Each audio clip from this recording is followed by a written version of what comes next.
Nessa manhã eu quero conversar com você sobre esperança. O tema dessa minha mensagem é esperança. E eu comecei a pensar um pouco nessa palavra e eu fui remetido ao Sermão da Montanha.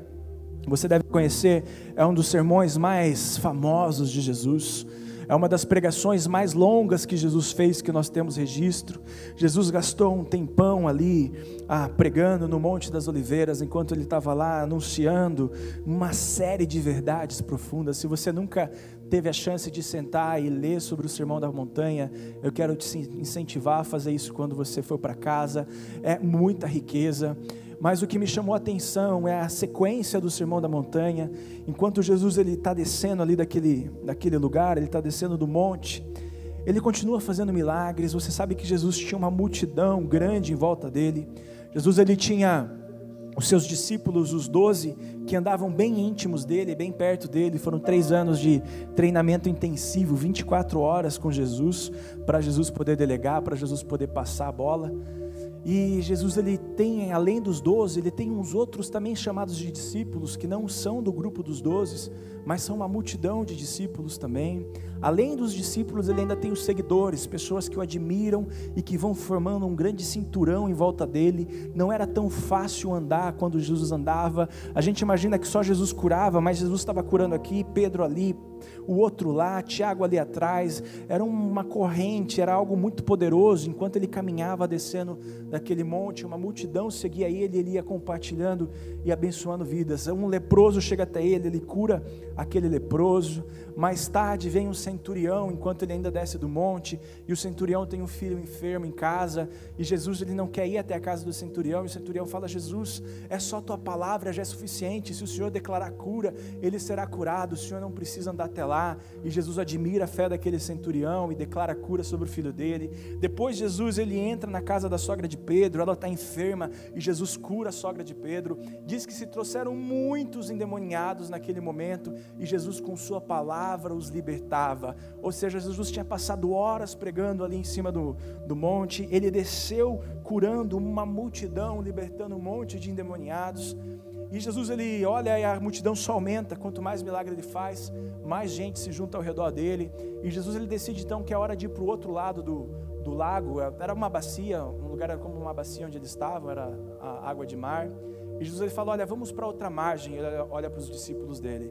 Então ele entra junto com os discípulos naquele barquinho, e eles começam a ir, mas a multidão não desiste. Até mesmo em alto mar, uma multidão de barcos começa a se juntar em volta, enquanto Jesus caminha. Pessoas desesperadas, sedentas por estar perto dele, elas entram em barcos, embarcações, e começam a seguir a embarcação de Jesus. Jesus está no seu barco com seus 12, mas tem mais uma multidão. Aquele mar está cheio de gente em volta, cheio de gente seguindo a Jesus. O que eu acho mais interessante é que em todos esses milagres de Jesus, algumas pessoas conseguem observar apenas o milagre, conseguem apenas observar que ele curou um leproso, enquanto na verdade cada milagre de Jesus está carregado de ensinamento. Jesus estava mais preocupado com o ensinamento daquele milagre do que com o milagre em si. Se você parar para meditar em cada milagre de Jesus, nós aprendemos princípios e valores impressionantes. Enquanto Jesus está naquele mar, uma multidão junto com ele, Jesus é natural que ele esteja cansado.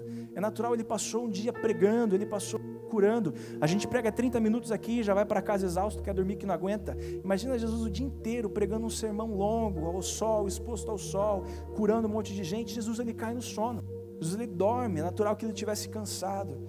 Enquanto Jesus dorme, o mar se torna revolto. A Bíblia diz que começou uma violenta tempestade. E você sabe que quando a Bíblia usa adjetivo, ela costuma ser branda nos adjetivos dela. Uma vez Paulo estava tendo uma grande discussão, a Bíblia diz, só que essa grande discussão, eles estavam batendo papo. Não, Paulo fala que vai dar uma bofeteada na cara do outro, chama o outro de parede branca. Então assim, o negócio, quando a Bíblia usa adjetivo, é que o negócio era forte mesmo. E esse texto diz que essa tempestade era violenta. Se ele diz que era violenta mesmo. Diz que as ondas subiam alto e batiam sobre o barco, os ventos eram fortes, era uma situação de desespero. Os discípulos de Jesus tinham muitos que tinham muita experiência com o mar, muitos deles eram pescadores, estavam acostumados a ir para alto mar, estavam acostumados a se virar em situações de tempestade, mas a Bíblia diz que eles temeram pela própria vida, eles tiveram medo de morrer, ou seja, por mais que eles fossem especialistas naquilo, tivessem passado muitas tribulações no mar, nunca tinham passado por uma tribulação tão grande como aquela tribulação era assustadora, e eles temem pela própria vida, ou seja, os ventos e o mar forte, violento, se levantando contra eles. E eu comecei a pensar em cima disso. Eu pensei, cara, o que aconteceu com esses discípulos? O que eles fizeram de errado? Eu até entendo Jonas, você lembra da história de Jonas? Eu até entendo Jonas tentando fugir do seu chamado e tribulações entrarem no caminho dele. Eu até entendo Jonas agindo em rebeldia, o mar se levantar contra ele, as ondas quererem afundar, porque ele estava andando contra o Senhor. Mas os discípulos tinham passado todo o dia deles curando e pregando com Jesus. Os discípulos tinham passado o dia todo ouvindo de Jesus. Os discípulos seguiram a voz de Jesus. Jesus falou, olha, é hora de nós entrarmos no barco, e eles obedeceram o que Jesus falou, e entraram no barco, foram fiéis à palavra de Jesus, seguiram o chamado de Jesus. E aí às vezes eu começo a pensar, poxa, eles estavam andando não só sobre a palavra de Jesus, mas além disso eles colocaram Jesus no próprio barco, eles não se desfizeram de Jesus, andaram com Jesus no chamado deles, no ministério deles. Sim, eles estavam suscetíveis a tribulações, a uma tribulação violenta a ponto de quase poder tirar a vida deles. É interessante que às vezes você caminha ouvindo a Jesus e você acha que porque você ouviu Jesus, que porque você está no teu chamado, não existe tribulação que vai te alcançar, não existem dificuldades que irão te alcançar, mas pelo contrário, mesmo você anunciando a verdade, você vai ser perseguido por aqueles que odeiam a verdade. Talvez você comece a pregar algo e na igreja onde você vai te tiram da igreja, te expulsam da igreja, e você olha para Jesus e fala, Jesus, eu só proclamei aquilo que o Senhor pediu, eu só criei naquilo que o Senhor falou, e eu fui perseguido mesmo assim. Quando você crê em Jesus, você não está isento de ventos e ondas, você não está isento de tribulações, e aqueles discípulos, eles não estavam isentos dessas tribulações, e aqueles discípulos, eles tomam uma atitude que para mim parece óbvia, para mim parece certa, mas que Jesus parece que não gostou muito.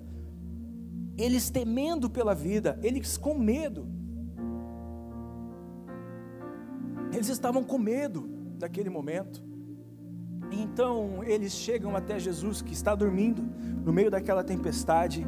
Eles acordam Jesus desesperados, eles falam, Jesus, você não se importa que a gente vai morrer? Você não tem problema que a gente vai morrer? Essas ondas vão nos derrubar, elas vão nos afogar, e você não se importa que nós vamos morrer? Quando a gente tem um problema, não é natural, não é certo a gente recorrer a Jesus. Quando a gente passa por tribulações, não parece saudável que eu busque, que eu me ajoelhe, que eu procure por Ele, que eu clame por Ele. É natural. Mas Jesus, olhando para eles, chamou eles de homens de pequena fé. E eu não consigo entender o que Jesus está esperando.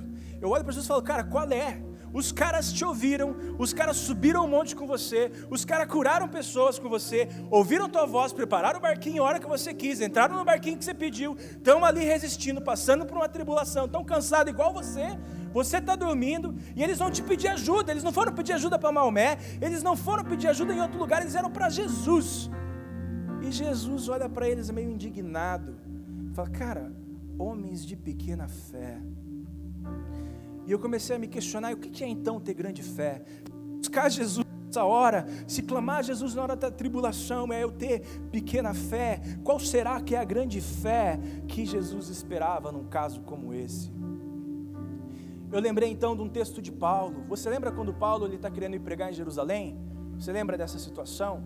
Paulo está querendo subir para Jerusalém e anunciar o evangelho em Jerusalém. E alguns profetas, a comunidade da igreja, eles têm como que visão aberta sobre o que vai acontecer com Paulo quando Paulo chegar em Jerusalém.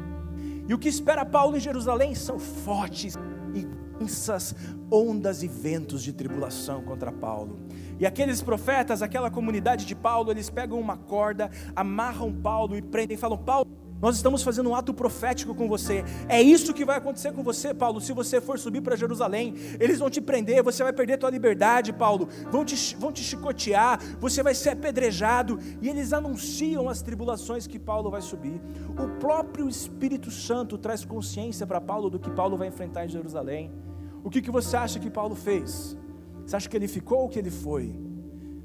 Eu imagino Paulo ouvindo as palavras que Jesus falou em Mateus, não temam aqueles que podem no máximo ferir a sua carne, mas que não podem tocar no teu espírito.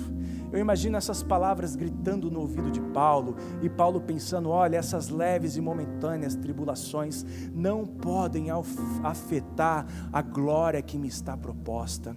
E sabe o que eu imagino que é a pequena fé? O que indignou Jesus? Qual que foi a pequena fé naquele barquinho? Eu acredito que é aquela coisa da gente ter que correr, aquela coisa da gente já ficar desesperado. Olha, eu estou no meu chamado, mas bateu uma água, bateu um vento, aquilo já me deixa com medo, eu acho que eu vou morrer, eu tenho uma morte, que morte eu posso temer se eu estou... Eu acho que Jesus não está preocupado porque eles foram até Jesus, mas eu acho que o que talvez entristeceu Jesus é o medo da morte. É o medo de que aquelas ondas poderiam fazer com que eles caíssem e se afogassem. É o medo de uma confiança que não estava talvez arraizada naquilo que eles estavam ouvindo. Porque se eles estivessem convictos daquilo que eles vinham ouvindo, daquilo que eles vinham fazendo, sequer temeriam a morte. De pensar, não, uma grande fé seria os discípulos olharem para o mar e falarem: se acalma a onda, se acalma vento, e o vento se acalmar. Mas sinceramente eu duvido que eles não tenham feito isso. Não diz que eles fizeram, a minha imaginação. Mas os caras que andavam curando, fazendo milagres, eu acho que essa foi a primeira coisa que eles foram fazer. Só que não ouviu. Talvez você já orou pelo teu câncer várias vezes, e quando você vai fazer o exame continua aparecendo. Talvez você já deu 1000 ordens. Você já deu 1000 ordens para a sua depressão ir embora, e ela ainda continua te atormentando. Você já deu 1000 palavras para o seu irmão que anda de cadeira de rodas para que ele levante, ele não se levantou. E aí, sabe, para andar por milagres é o que Jesus chama de pequena fé. A pequena fé daqueles homens foi precisar ver o mar acalmado para poder continuar no propósito deles. A pequena fé daqueles homens foi precisar de um milagre. Foi precisar de um milagre para poder continuar naquilo que eles estavam chamados. Mas a fé de Paulo, ela foi uma grande fé, porque ele não precisou de milagres. Ele continuou mesmo sabendo que seria preso. Ele teve uma grande fé. A grande fé dele estava naquilo que seria além daquele momento. Nós podemos andar por pequena fé. Nós podemos andar desesperados e aflitos com as ondas que batem no nosso barco, mesmo sendo de Jesus, mesmo sendo salvo, mesmo andando no teu chamado. Está cheio de gente que anda no chamado e está com gastrite, porque não sabe como vai pagar a conta no final do mês. Mas existem homens de grande fé, homens que apesar de todos os pesares, eles têm uma esperança muito mais forte do que o que eles podem ver. Eles têm uma esperança muito mais arraizada do que os milagres que eles podem enxergar. E Jesus, na minha opinião, a grande fé de Jesus não foi ter acalmado o mar. A grande fé de Jesus não foi ter olhado para as ondas e pedir que as ondas se acalmassem. Porque Jesus andava num nível tão intenso, ele andava num padrão tão intenso, que se tivesse mar nem incomodava ele, se tivesse onda nem incomodava, ele estava dormindo. Ele estava tão confiante, tão convicto do chamado, da escolha, da eleição, de quem que ele era, que ele nem tinha medo, não precisava ficar gritando com o mar: mar se acalme, onda se acalme. Nem isso ele precisava. Ele podia dormir, por ele ia dormir até o mar acalmar, até a tempestade ir embora, porque ele estava muito convicto da esperança dele. Mas os homens de pequena fé precisam que o mar se acalme. Os homens de pequena fé, eles precisam que as tempestades vão embora. Homens de pequena fé como eu. Mas homens de grande fé como Paulo, eles não se importam com os ventos rugindo, nem se distraem com isso. Continuam a seguir firme em direção ao seu propósito. Eu quero ler um texto com vocês. Hoje não tem projeção. Então, se você quer conferir, pode abrir sua Bíblia em Romanos 5.